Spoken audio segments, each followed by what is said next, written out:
Hi, this is Isabel. How are you? So today is already October. Wow, time flies. It's incredible. And it seems like now it's almost the end of the year. I've been making this live to give you an opportunity to ask me questions and to see a little bit my knowledge, how I can help you and all these things, to interact a little bit more with each other.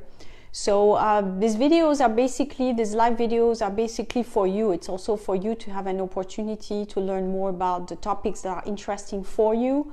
So of course I present every month a topic, but feel free also to post, down below in the comment section, maybe something you want to hear more about.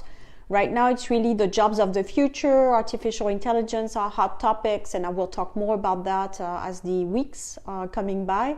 But you may have some interest in other topics, for example, a resume, or it could be networking. I know I've talked about these topics many times. There's a lot of videos on YouTube as well.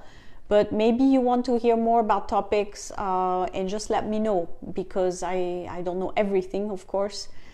Trying to catch up and understand the market and being aware of what's going on in Switzerland. But you may also have some feedback and some knowledge, things you want to hear more about. In general, Switzerland is a country where networking is essential. So it's really more about who you know than what you know. And I know I've insisted on this many times. Networking is extremely important. But then there's also applications online that you still need to do to increase your chances. So what I want to do today, the topic is how to ace your interview. And I want to focus on the interview part, which for me is part of a totality of things that you need to do. So that's what I always say in job search, is that you need to do a little bit of everything. So interview is only one portion. So sometimes people ask me about the resume as well, and they're quite motivated to work on the resume, and they focus on the resume. It's the same thing. Resume is one portion. So you can't focus just on one portion. You have to do well everywhere. So meaning you have to, find the right jobs for you, apply for the right jobs, do well during the interview, do well after the interview. So today I will really focus about the interview portion, which is really an essential moment of selection, especially in Switzerland. This is the time when you're going to meet face-to-face with your future employer, potentially other people as well. So you need to do well. You need to be perfect, because you don't get two chances if you didn't do well on your interview. So yeah, today I want to focus on that, tell you a little bit more also about what I do for those of you who don't know me or will watch this video and haven't watched everything else that I've posted, since now many years. So really, if you have to remember one thing from today's live Facebook, is preparation.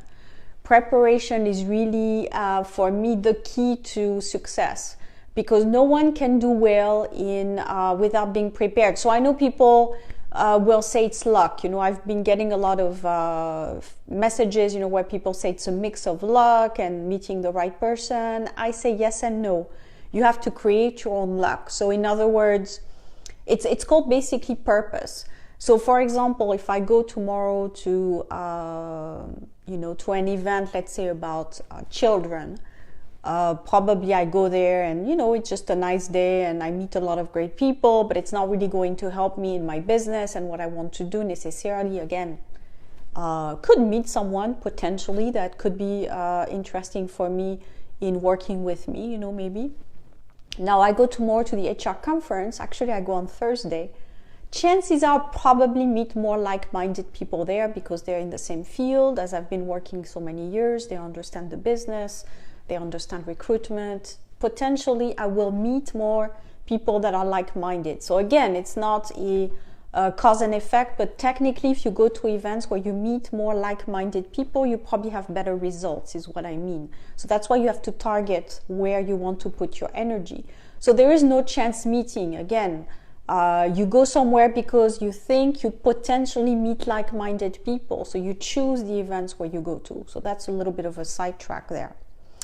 So in terms of interview preparation and how to do well, so again, as I said, preparation is key. So that's my number one thing. If you have to remember one thing that you need to do, is preparation.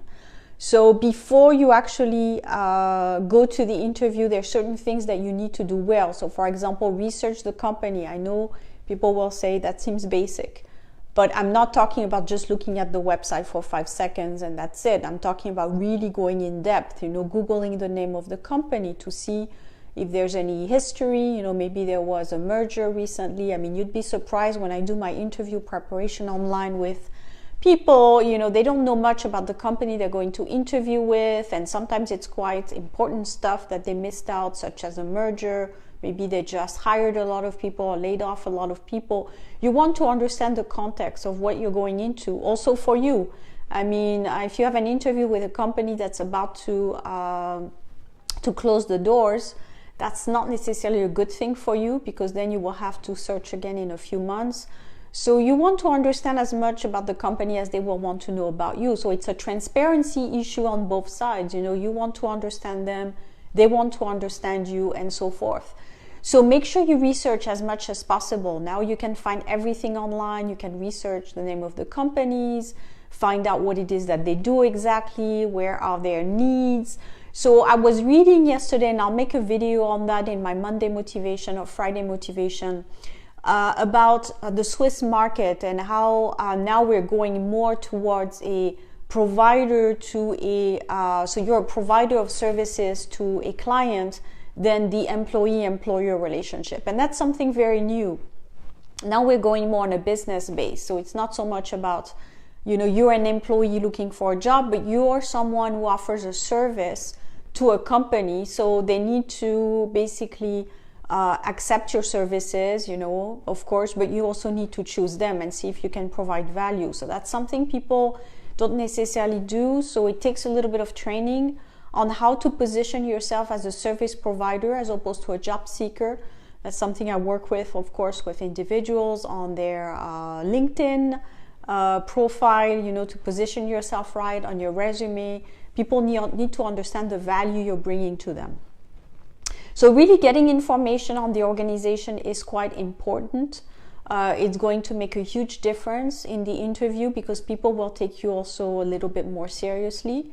They will see what you're about, what type of services you can provide. So number one, get information. Understand the job. I just posted yesterday a video on how to scan a job post. You need to understand what you're getting into, what type of role, what type of skills you need. So you want to go there informed, because the recruiter will test you to make sure you didn't just send your resume out of the blue. They want to make sure you actually know what you said you do know on your resume. So they will ask you technical questions, make sure that you're prepared on that, and that you actually said the right things in your resume. You need to know your resume by heart. So you don't want to actually go back and forth looking, to check the dates and things like that. Again, it's all about preparation. You need to understand the big highlights of your resume, when you started working. I mean, of course, you can have a paper support with you. Sometimes you get nervous and you're not quite sure, so it's okay, but try to talk without the paper. So learn to present yourself in a few minutes without looking at your resume. Again, that's preparation, So something that would sound like, hi, I'm Isabel. I started my career in '96. I was working in banking for a few years. Then I worked there. And today I'm in front of you because I believe that my skills in this area would be great value for your organization. I really want to work for you. I think it'd be a great match. So that's a little bit how you build your speech. I mean, again, I made a short version, obviously, but that's how you want to present yourself. So think in terms of sales. Think in terms of a sales pitch. Imagine that you're in front of someone that wants to buy you as a potential service provider. So you need to show why you're the right person. So it's a little bit of a sales pitch there. Of course, I didn't mention at the beginning of this live, but if you have questions, feel free to post them and I will answer.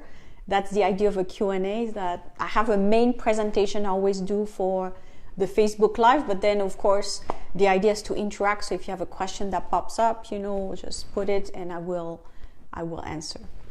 So know your resume, know your sales pitch, your short version, of presenting yourself. and then let the recruiter give you a message. It could be an eye message or visual. So that's why I say pay attention to the person in front of you to see if it's good enough. So in other words, if I'm talking about myself, hi, this is Isabel and this is my experience, and then I see the recruiter has the eyes down, they're not looking at me, they're looking at the window, then I know I'm not being very effective. So I need to dynamize maybe a little bit my presentation. Hi, is there something else you would like to know? What type of information are you interested in? So you need to have this conversation going, making sure you're not losing the person. That's very important, because I've been on so many interviews in the recruiter seat this time, where I would watch my colleagues and everyone was writing, looking at their papers, looking at the ceiling. No one was listening to the candidate, and the reason was the candidate was not very interesting in their speech. So the talking was a little bit bland and repetitive. People tend to be a bit monotone when they're not prepared for an interview. They will basically, talk a little bit like this, and this is what I did, and this is how. And so the presentation skills are a bit poor, which is no one's fault. It's just that no one tells you, and it's not something that's necessarily taught in a degree, is presentation skills, how to keep the interaction going with the person, to be a little bit dynamic, Again, people who may have more of a sales or communications background may do better, which is unfair, because then people who have maybe a more technical background, who've never been faced with the interview process or selection process or a place where they need to introduce themselves, they probably be a little bit behind. So you just need to be aware of that. So maybe right now you want to assess yourself, where do you stand in terms of presenting yourself? Are you very comfortable with it, somewhat comfortable, or not comfortable at all? I can tell, without even getting the answers from my audience, that the answer is probably not very good. Because most people, let's face it, their worst nightmare is presenting in front of a public, even in front of one person during a recruitment process. So it's just not something most people do well. I wasn't necessarily as fluent as I am right now when I started my career, again, because we're not really trained to do a lot of presentation, to do a lot of talking. We're mostly going to school, learning things, and then we have exams, but we're not really in a situation where we're talking and presenting, and that's a pity. I think there should be more in schools on presentation skills, because people will judge you on that in a recruitment process, I can guarantee you. So if I have one message, is to improve on this process. Make sure you do the right thing. I mean, this is something I do obviously with clients when we work on the interview preparation. I give them feedback where they need to improve. This is 1 hour of training that could really help you do better during your interviews. And again, you don't have two chances of making a first impression. So if you have this great company that finally called you in for an interview and you mess it up, it's just too late. They won't call you again. So you've just wasted your opportunity. And as you know, already I'm in Geneva or in Switzerland in general, the market is limited sometimes depending on what you do. You have a limited market, limited companies that you can pick from.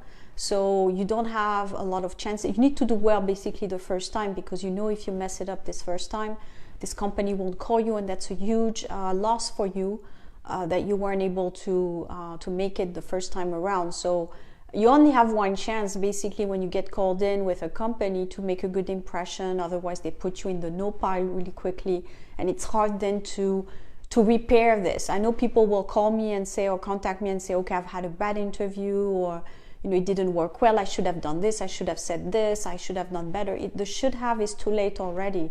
So the recruiter made an impression, they will give you a rating, they will compare you with other candidates, and then their decision is made. So you can't go back and say, oh, and by the way, now because I messed up, I want to do better. It's already too late. So you have to do better. You have to do good the first time around. You have to be prepared the first time around. So you contact people like myself before, and you say, I have this very, very important interview in 1 week or a couple of days. I want to do well. Prepare me to do well. Tell me what I need to do. What do I need to say? How do I present? Am I dressed the right way? My tone, how is my tone of voice? Do I look like I am sure of myself? All these things, you worry about before, so that you make sure that you give yourself 120% chance to do well the day when you have the interview. So yeah, that's how it works. Companies will make a quick judgment. Usually the judgment is not even on speaking. We know that most of the decisions are made, first impression is very quick. So before you even say anything, people will judge you. So that's why grooming is important, presentation in terms of physical presentation, wearing a suit when you have an interview. All these things will count, and then when you speak, it's to improve what you already have. So if you have a great presentation, you dress well, you present well, and then when you speak, you make sense, then it's even better. So it's like you have to do well in those two things, nice presentation and then nice talking, and then you can have your chances to be selected. So again, invest in making sure that you do the right thing. So know your resume, know your speech, be ready to expose your profile clearly. I know people get very confused, and that's because they're not sure of themselves. Again, we're hitting on confidence levels. When you've been looking for a job for a while, the confidence levels tend to go down a little bit because maybe you've been rejected. Companies have said no to you for multiple reasons. So after a while of doing this, you get a little bit weary and demotivated, and you don't even feel like applying, which is completely normal. But you have to keep going. You have to find the motivation to go to the interviews, to go through the hoops. And again, this is all about part of preparation, mental preparation, to know that there's other things that can bring you also confidence in your life. It could be other areas of your life. And one thing I've noticed is that people tend to build themselves around career a lot. So I see this also when I watch videos or I read about career, especially women. Now there's this huge focus on doing well in a career to get validation, which in my view is a terrible thing, both for men and women. Because career should only be a piece of your life, but then you should have all these other things as well, your relationships, your family, your hobbies, your time for yourself, which I include in my schedule. So all these things to me should have equal importance, so that when one of them goes down, let's say you lose your job, or then the world is not over. You still have those other pillars.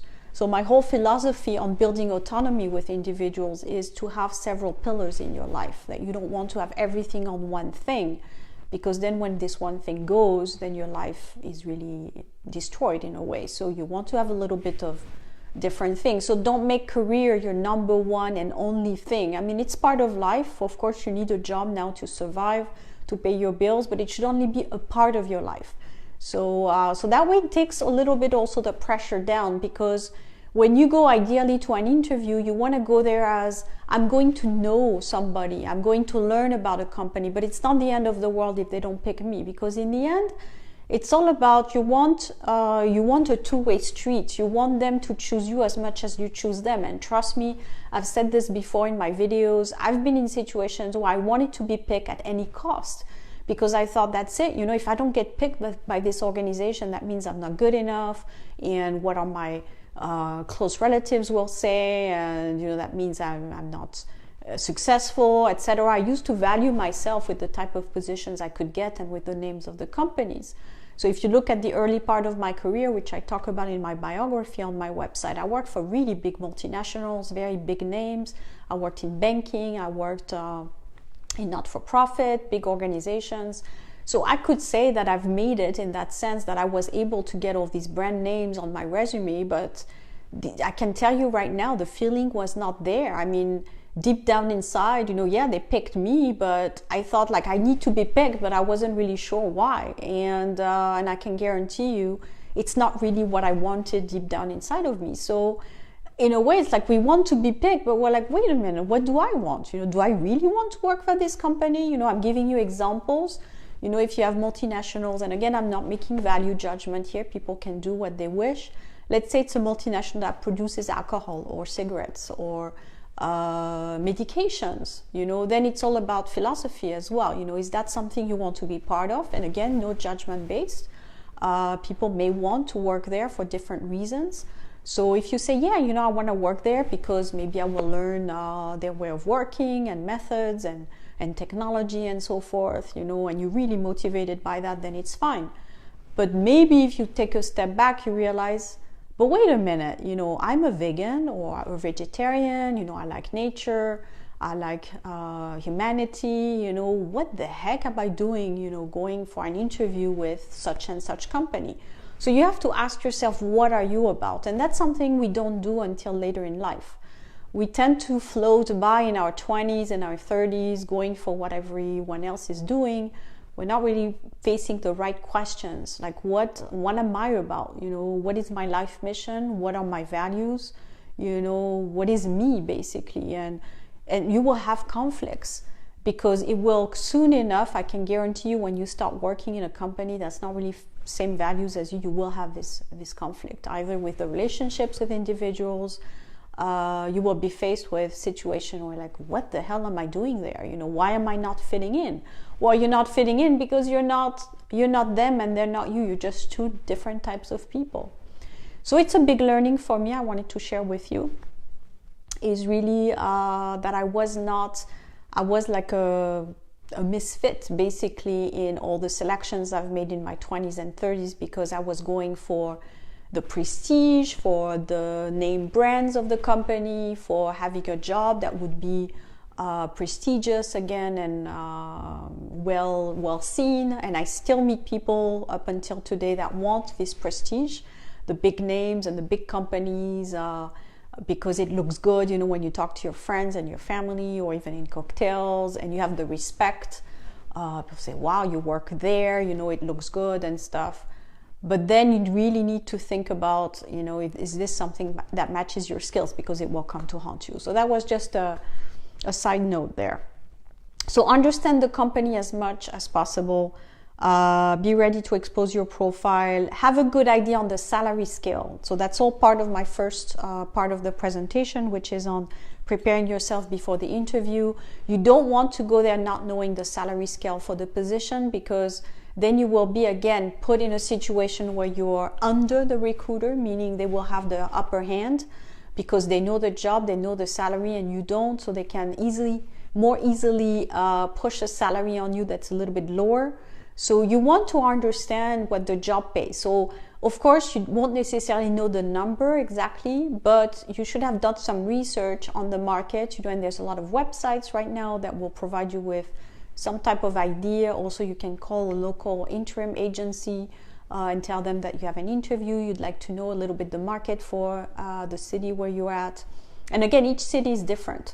So if you're in Zurich, you can compare with Geneva or Bern, so make sure that you're tapping in the right city so that you know the salary bands for the positions that you're applying for, and you should know this before you go to the interview. So for example, if you're an admin assistant in Geneva, again, it's also depending on the type of company. So is it not-for-profit? Is it banking? Is it, it's going to be different. So you should say it's between, you have an idea in your head that, let's say, it's between 80 and 100, just making it up. You should have this in your head. And then when the recruiter asks you, so what is your salary expectation? You should be able to say clearly, well, based on the market, I believe salary should be between 80 and 100. Then you look like someone who knows what they're talking about, and then they will probably offer you something in that bracket. Whereas if you go to the interview and you say, well, I don't really know, what do you think? Or, I'm not sure, that it makes you look like you're not a well-aware type of person, so they can maybe easier give you a smaller salary. So you just have to be aware of that. Try to understand at least the band. So 80 to 100, 90 to 110. Doesn't have to be exactly a figure, a number. You don't want to give a number, actually. You want to give a range so that they can give you something within that range. So that's for the preparation. Then you have during the interview. So what do you do during the interview? So of course, I don't want to get in such details, but you're welcome to send me a message if you have questions about that, about bringing, your resume, a pen, a piece of paper. That should be your basic stuff, extra everything, extra CV for the recruiter. I mean, I've been on interviews where recruiters said, I don't have your resume. if you can pull one out for them, that's a huge time saving. They don't have to go back to their desk. So that's just the little things that can also make the difference. If they see you're not only prepared for yourself, but you're giving them a copy of your resume, it makes you look like you're ahead of the game. Turn off your mobile. Of course, you don't want to hear a buzz during the interview. It's not so much it disturbs the recruiter, but it might disturb you, because it will cut you right when you're thinking, in your speech. So turn off your mobile, stay positive, dress sharply. So I always tell people it's better to be overdressed than underdressed. One way you can know the dress code is by driving by before the interview to see a little bit what people are wearing. Of course, if it's corporate sector, it's going to be more on the better dressed, I would say, than if you go to a not-for-profit. Maybe it's a little bit low-key. So my idea is just go and drive by. Drive by, try to see the office, or at least the reception desk. See when people walk by. Maybe you come during lunchtime when people go back and forth, so you see what people are wearing. But again, for an interview, I think a suit is appropriate, because you're going for a selection process. You want to show that you're professional. I think a suit is still, for me, even in 2018, even though there's more low-key type of dress code now, I still think a suit makes you look also more polished, more confident. I think it's a good idea. Unless, again, if you go for, let's say, a not-for-profit, a small NGO, where everyone is casual, or you go for a startup, maybe, where it's a little bit more also casual over there, you want to fit in, basically. So if you come with Armani suit, very well dressed, like in the banking sector for startup, tech startup, you might be a little bit overdressed. Again, you just have to see what people are wearing, what's the culture. If the culture is really low-key and they show it in their website and you drove by and spent some time there, then go for something a bit more low-key. But again, you should always be more dressed than the person who interviews you. It shows that you're taking this very seriously. You want to make a good impression. So dress code for me is important. Look at people in the eyes during the interview. Try to. I know people tend to look at their piece of paper a little bit. That's the comfort zone. But you want to, again, have this interaction. Show people that you look at them in the eyes. You're engaged, basically, in the conversation. And you're paying attention to what they're saying. So that would be a good thing. Answer questions very short. And again, I want to insist on that, because I've had so many interviews as a recruiter where the panel, we would ask questions to candidates, and it would go on and on and on and on, and with details and things that weren't really what we were looking for. So try to understand what the recruiter wants to know. And if you're not sure, you can ask. If someone asks you a question and say, well, can you tell me a little bit more about your experience when you were working, for example, in this company X and Z, and you're not quite sure what they're after, you can just ask. You say, yes, I understand your question. Is there something more in particular you want to hear about? So that you really nail it down, because otherwise you will give them a very long-winded answer that's not really what they want. They won't be able to rate you effectively, and it will just be a little bit of a waste of time. So that's just my recommendation, is try to give as much as you can, get as much as you can from the recruiter. About during the interview, so look at people in the eyes. Be careful with your posture and your what you're doing, the little things that you do. And again, this is something we can do in interview preparation. Okay, let me explain what I mean by that. Sometimes we're not aware that we have little behavioral things that we do that are a bit annoying. It could be scratching your head, touching your beard if you're a guy, taking on and off your glasses. I had, for example, when I interviewed people, I had people with very noisy jewelry. So if you go to an interview and you have a bracelet that keeps banging on the table, I've had this happen. Or usually I tell people don't go with heavy jewelry because it's just distraction. So try to keep it short, polished and simple. So anything that makes noise, and things that, like for example, strong perfume can also be disturbing. So no strong perfume, no heavy jewelry or noisy jewelry, when you bang your bracelet on the table. And be careful with your gesture, scratching your head, touching your eyes or your face. Try to keep your hands, on the table or on your knees or, on your piece of paper. Don't play so much basically with your hands. So you want to keep, you don't want to bring attention to other things than your speech. So that's why you have to train yourself to keep your hands, in one place and not to do too much hand movement as much as possible. But that's something you can really improve easily by working with a coach or working with someone that helps you. The other thing, so stay yourself, be careful with your posture and what you do, the little details. Give concrete examples when people ask you a question. So you don't want to say, yes, I worked in this company, and let's say you were an admin assistant. I did the filing and I answered calls and I worked on MS Word. That's a little bit too vague. So you want to give very concrete examples of what you can do. So for example, when I worked at such and such company, I've increased the efficiency by making sure that all the files were listed appropriately under the right folder. If you're an executive, for example, you can say I've doubled the sales when I was working there, or I've trained all the team under me. So it's just very concrete things that can be checked up as well. So give concrete examples. Ask your questions at the right time. So you want to make sure that you wait until the recruiter finishes their sentence to ask a question, or sometimes they will tell you from the beginning, please ask your questions at the end. I know in the not-for-profit sector, in the international organizations, that's what people do. They will actually go and ask a question at the end. So for example, people will say, hi, it's nice to see you today. Thank you very much. And we just want to learn about you, and we will ask you some questions, and feel free to ask your questions at the end. So then when the recruiter gives you the rules, basically you want to make sure you follow the rules. So you ask your questions at the end. If it's more of a free-flowing type of environment, then it's okay to ask during. So again, the key thing here is to adapt to the culture and the recruiter.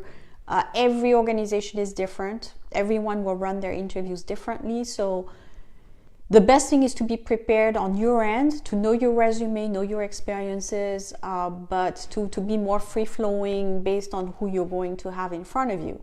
One little tip I give to people is look at the recruiter on LinkedIn before you have the interview, because you can see a little bit about their background. You can see also, of course, how formal they are. Usually the photo will tell you a lot, and their background. If they worked in corporate their entire life, probably they're more formal. If they worked in not-for-profit, small NGOs, they're probably more casual. So again, this is just a generalization, but it gives you an idea of what you're dealing with to prepare yourself. You want to know, it's like a sport. You want to know more about the team that's going to play against you. The more you know about the person facing you, the adversary, even though it's not an adversary type of thing, but you want to know about the person that you're going to play with, so to say, so that you can be prepared, like a sport, what's their game, basically. You want to understand their game so that you can prepare. So that's what athletes do, everyone before a big event, they've done hours and hours of training and facing every situation. In terms of presentation skills, I really like Tim Ferriss. I've talked about him before. I read his book, The 4-Hour Workweek, which I really recommend. One of his tricks for presentation is that he prepares himself in every possible manner, meaning that before a big event where he has to give a speech, he says himself that he will try to do his speech, without food in his stomach, lying on the floor, in cold, being sick. He's basically preparing himself for every possibility, with no sound working, no camera, no nothing. So it's like everything that could potentially happen, he's prepared himself like an athlete, basically. So that's what I would recommend. Do your interview. I tell people you can use your phone now to film yourself and see if you're happy with what you see. Did you stutter a lot? Or did you scratch your head a lot? You will pick up all these things on camera, so that's why the phone works well. And you just do it, every other day you train yourself, you repeat, and then at the end you will see a big difference. The other thing that helps me a lot, actually, because I tend to copy what I see, that's how I work. What helps me a lot is to watch good speakers. So I watch a lot of YouTube actually. I watch a lot of good speakers on YouTube, and it sticks with me because I watch and then I pick up on how they speak and what they do, and it tends to stick in my head, and then I tend to repeat what I've seen. So it's helped me. It doesn't mean it works like this with you, but I tend to be someone that will repeat easily what I see. So if you watch very good speakers, you see their tone, how they present, probably then it will stick with you and you will have an easier time to do like them, basically to copy. I'm like this. I need someone that does it in front of me. Then I will pick it up. I will deconstruct it, to see how they do it, and then I will repeat. I learn like this also with sport or with anything. It's just repeating. I'm a copycat basically when I watch somebody, and I find it works for me. Maybe for you, you also need to do it yourself several times. That's why I say repetition is very good. So that's it. Give concrete examples when you expose a topic, ask questions, take notes. That's another thing you need to do during the interview. Why? Because you may have more interviews where you will cover some of the topics that were raised during the previous interview. So for example, if during an interview, and it happened to me, where we talk about the organization of the team, and the recruiter will say, well, I'm not sure about how the team works around this particular topic. I will need to check with so-and-so, and you will be able to address this question in the next interview. So you want to make sure you put that down, because during the next interview, you want to tackle the topic of how the team works. And you will forget if you don't write it down. So you won't be able to ask the questions. It's quite important. You want to understand how the team works. So, or it could be something else that's important that the recruiter can cover because they're not the functional person. So it happens a lot when you have an interview with a recruiter where it's just more of a pre-selection. So they will give you a little bit about the position and a little bit maybe about the team. It depends how it's organized. Is it the recruiter from the company directly or headhunter? The level of knowledge about the position will be different. So technically, they will say at some point, you will see this during the interview with the functional person. So that means you need to prepare yourself and make a note of it so that you can ask. And it also makes you look like you're interested in the position, because if you raise the topic in the next interview, then they will be like, wow, they're following up and they're actually on top of things. So always, again, it's that same philosophy I'm using about knowing the cards of the person in front of you. You want to understand as much as you can so that you look like you're aware, you know what they're doing, you're even ahead of the game, and then they will respect you for that. They will say, wow, this person is actually, not only do they know their stuff, but they also know my stuff in a way. I mean, it happened to me where I actually gave information about the company that the person didn't even know. So they were quite surprised in a pleasant way. I mean, that's what I call by not only knowing the cards of the person in front of you, but being able to bypass, or go beyond. So it's quite important. So take notes, and when you go towards the end of the interview, you want to ask, what are the next steps? This is not something people do necessarily. It's a pity, because it will really help also with your confidence levels, but also with your confidence for the next steps. So most people, they go home and then they worry about, am I going to get cold? What's going on? What are they doing? So if you've asked these questions, you're comfortable because you know already what's going to happen. So you're not going to be like, when are they going to call me? What are they going to say? Is there going to be 1 interview or 10 interviews?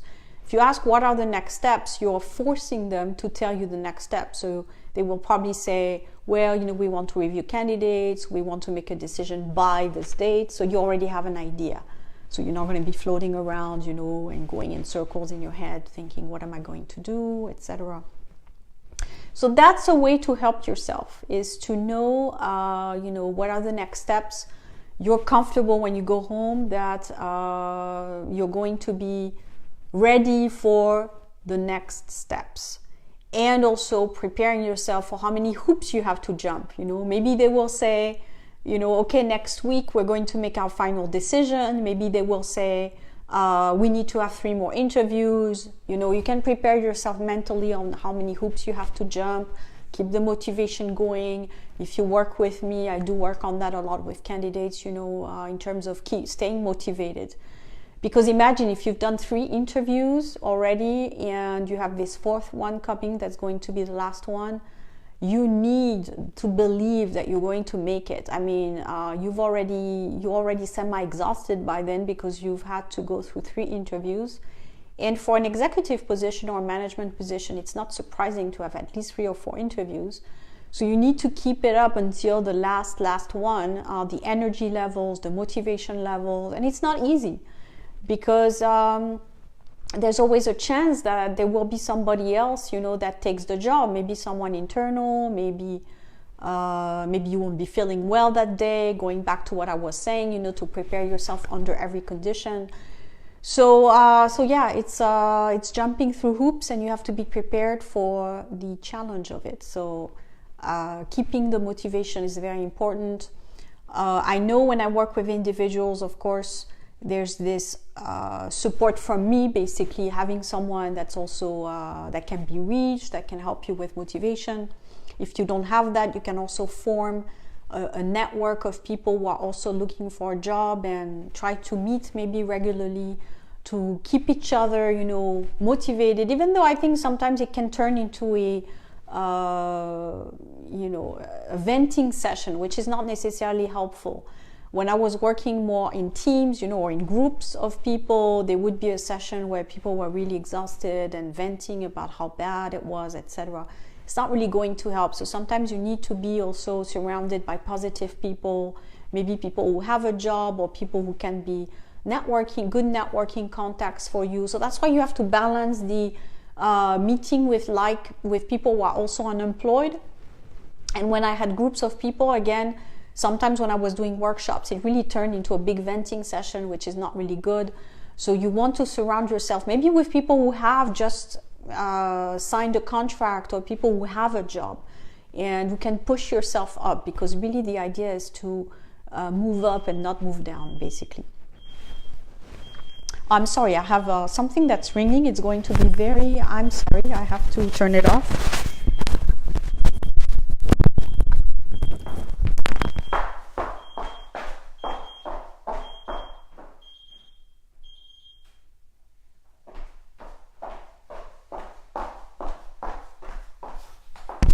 Okay, is there any questions before I move to the next part?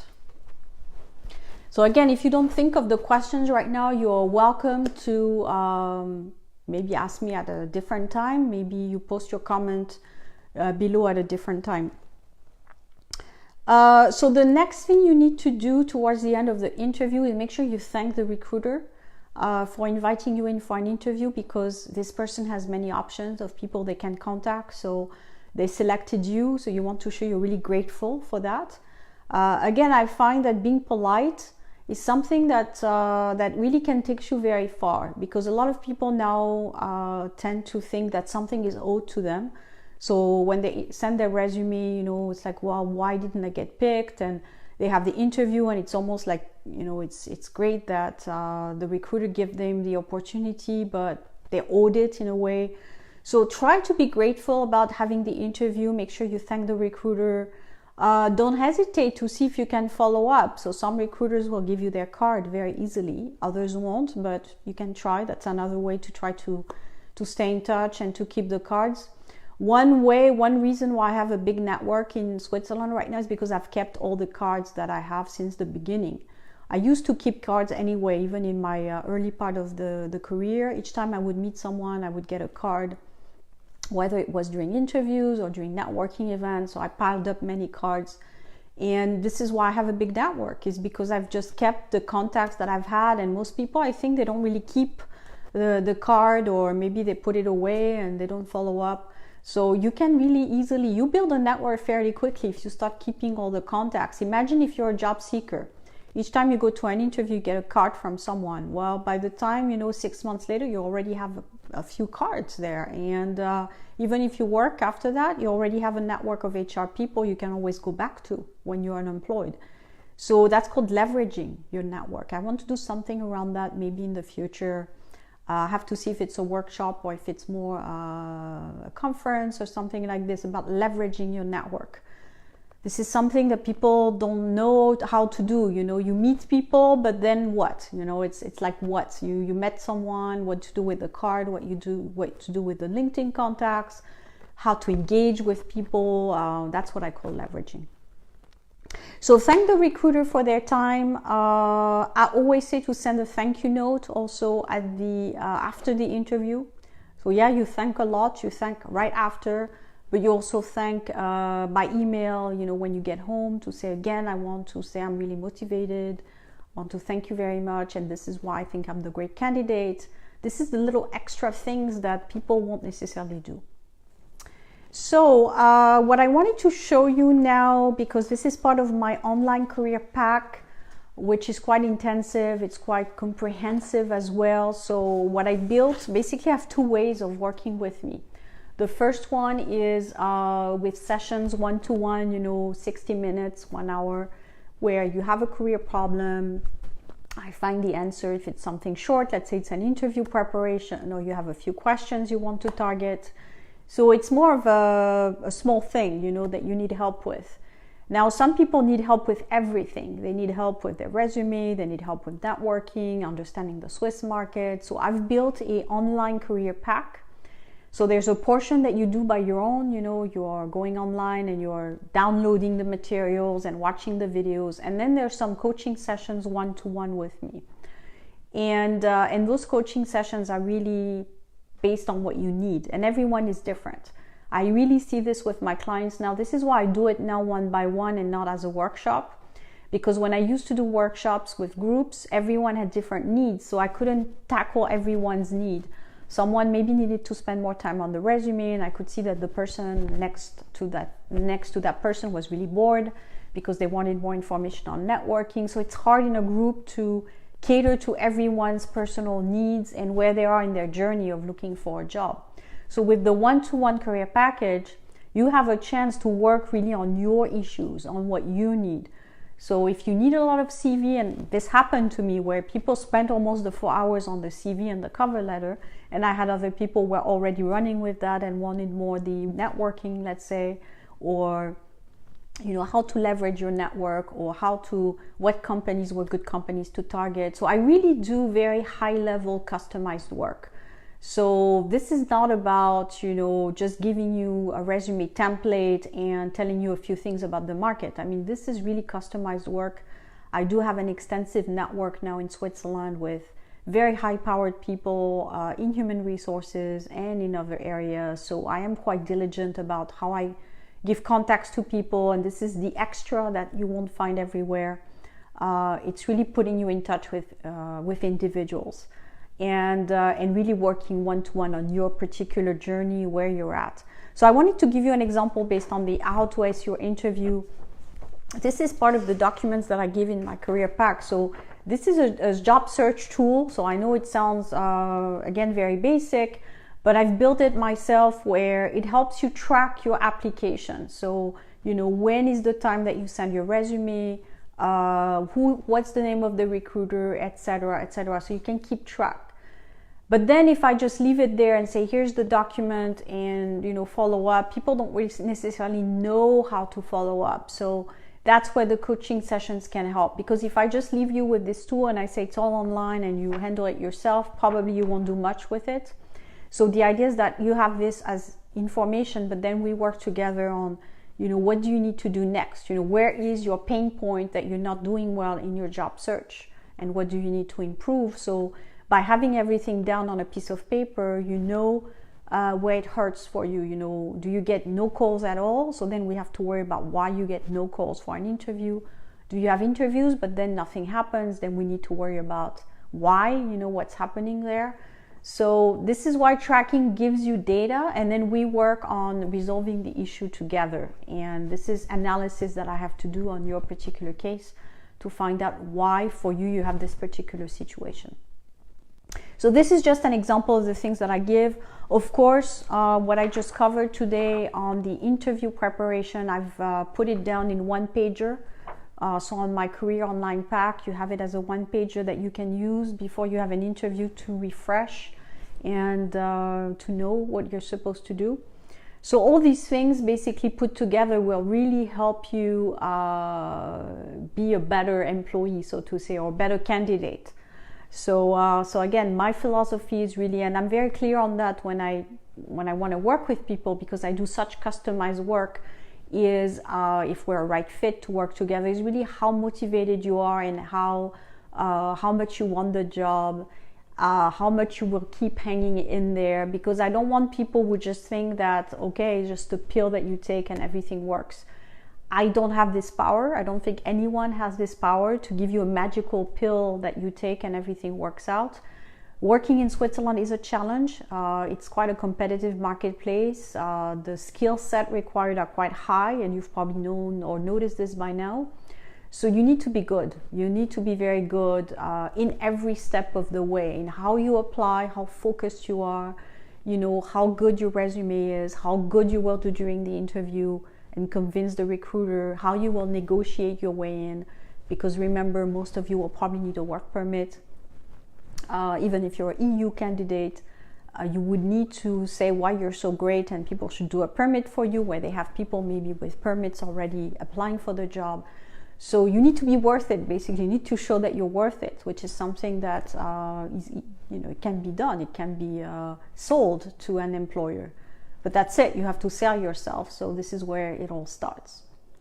So I hope this was helpful. I didn't get a lot of questions today. Maybe you already know the topic, or this is something that you've seen before, you've covered before.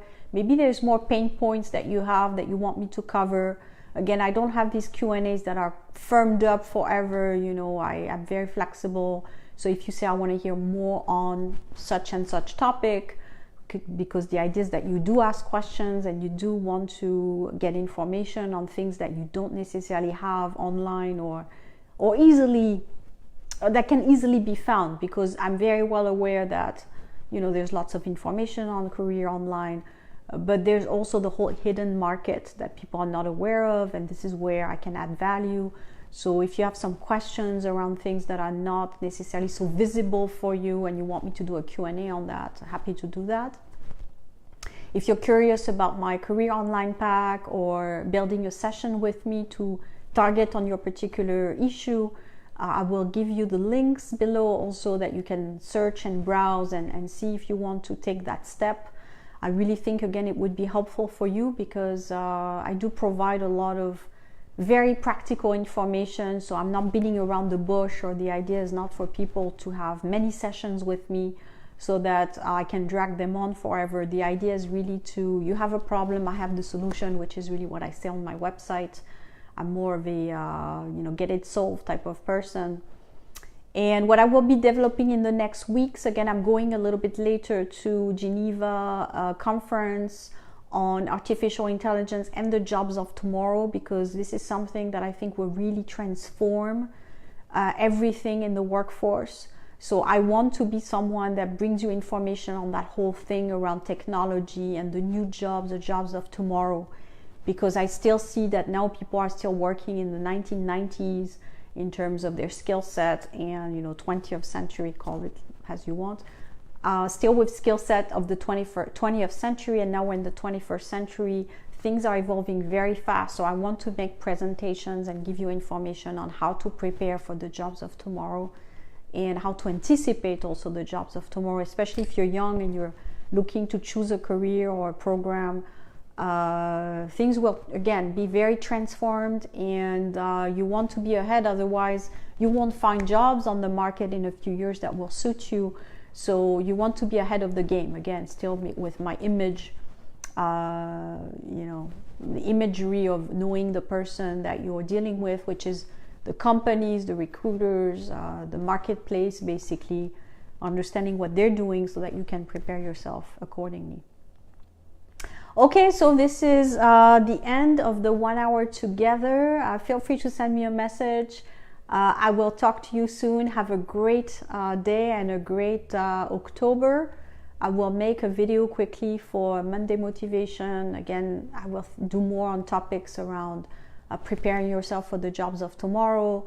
I've done already a lot. I know I get a lot of questions on the permits, and how to get a permit in Switzerland, and how to basically get a visa and all these things. For me, and I don't want to say this because I'm not respecting you or I'm not respecting my audience, but to me this is a secondary question. The main thing is, what value do you bring to a country, an organization, a person? And then the permit is not an issue. And I've said this before, so it's looking at it the wrong way by saying, how do I get a permit or how do I get a job? The right way of looking at it is what value am I bringing to Switzerland that's going to help a company, that's going to help a team, and then the permit is secondary. So I think I've explained this before in the permits. You can find this information online. I know a lot of my colleagues or people doing career over there are quite versatile on the topic. It's easy. Either you're EU or you're non-EU. If you're non-EU, it's going to be tougher basically, and if you're EU, it's going to be easier. So once you know this, how much are you willing, and I said this, how much are you willing to work for it? Obviously, if you're Swiss, it's easy. If you're French, UK, or Spaniard, it's easier. If you're non-EU, it's going to be a lot tougher, but again, it's not impossible. How much do you want it? Are you willing to come to Switzerland, and work hard? Come for a trip, save some money to come for a trip, meet people. So it's all a question of how much you want something and how hard you're willing to work for it. I know many people from non-EU who finalized a job in Switzerland because they were extremely motivated. I'm willing to work with everybody, non-EU, EU, but I find that most people are not willing to invest in every possible way in themselves to make that happen. So again, I can't help more than what I do right now. I have a business, so the idea is that I help people against an investment. So yeah, no matter where you are in the world right now, if you watch this video and you say, I really want to work in Switzerland, it's my dream, it's what I'm willing to do a lot of efforts for and invest myself, then we can work together and don't worry about the permit. But if you're saying, well, does Isabel have a quick fix so I can get a job somewhere and I get a permit quickly, then I'm not the right person. And no one is, because it doesn't work like that. It's first you invest yourself, you make the efforts, you're giving yourself 120% of the chance. Or if you want a quick fix, I'm sorry, but no one is going to help you. You just have to be responsible, and be aware of how the world works. No one is giving anything for free in this world. You have to make the efforts, make the travel if you're abroad. If you're sitting somewhere on the other side of the world and you want to work in Switzerland, no one is going to buy you a ticket to bring you over to Switzerland, give you a permit, a visa, and everything else, unless you're a superstar in your domain. So yeah, you just have to be aware of that. And then if you're saying, okay, I'm sitting, in Russia or in Africa or in Asia, but I'm extremely motivated, I give everything to work in Switzerland, I don't care how much effort I have to make in every possible way, I will do it, then we can talk. So that's my final message. I hope this finds you well. I will talk to you soon. Have a great month, day, and hang in there if you're looking for a job in Switzerland. It's not easy, but I believe if you really want it, you can do it. I talk to you soon. Thanks.